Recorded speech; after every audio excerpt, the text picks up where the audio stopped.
رات گہری ہو چکی تھی، آسمان پر بادل جمنے کے بعد ٹوٹ چکے تھے اور بارش مسلسل برس رہی تھی۔ گلیاں سنسان تھیں، کچے راستے کیچڑ سے بھر گئے تھے۔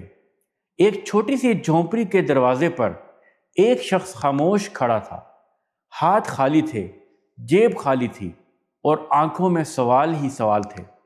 پورا دن گزر گیا تھا مگر کام نہ ملا، مزدوری نہ ملی اور اب گھر میں بچے منتظر تھے۔ وہ آہستہ آہستہ اندر داخل ہوا۔ بیوی نے کچھ نہ پوچھا، بچوں نے بھی خاموشی اختیار کی۔ یہ خاموشی سوالوں سے زیادہ بھاری تھی۔ اس نے کمرے کے ایک کونے میں رکھی پرانی سی جائے نماز اٹھائی۔ زمین ٹھنڈی تھی، چھت سے پانی ٹپک رہا تھا اور دل اندر سے ٹوٹا جا رہا تھا۔ ایک لمحے کو خیال آیا کہ شاید اب دعا بھی قبول نہیں ہوتی، شاید قسمت یہی ہے۔ وہ سجدے میں گیا، پیشانی زمین سے لگی تو ضبط ٹوٹ گیا۔ آنسو بارش کے قطروں میں مل گئے۔ اس نے الفاظ سوچ کر نہیں چنے، بس دل کھول دیا۔ اسی لمحے، اسی سجدے میں دل کے اندر قرآن کی آواز ابھری، جیسے اندھیرے میں اچانک روشنی کی لکیر نظر آ جائے۔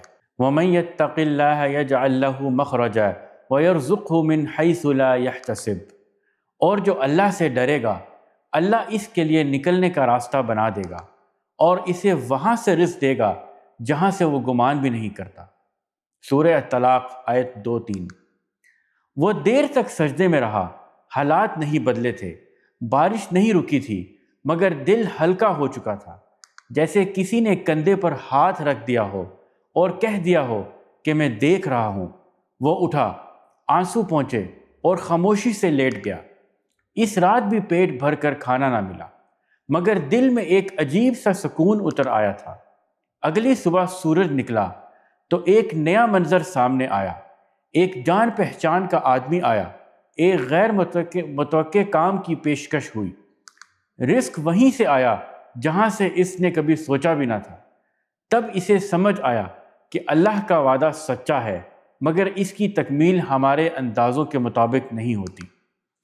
ناظرین، سجدہ صرف عبادت نہیں بلکہ پناہ ہے۔ جب انسان کے تمام راستے بند ہو جائیں تو تقویٰ کا ایک راستہ ضرور کھلتا ہے۔ اللہ خاموش آنسو بھی گن لیتا ہے۔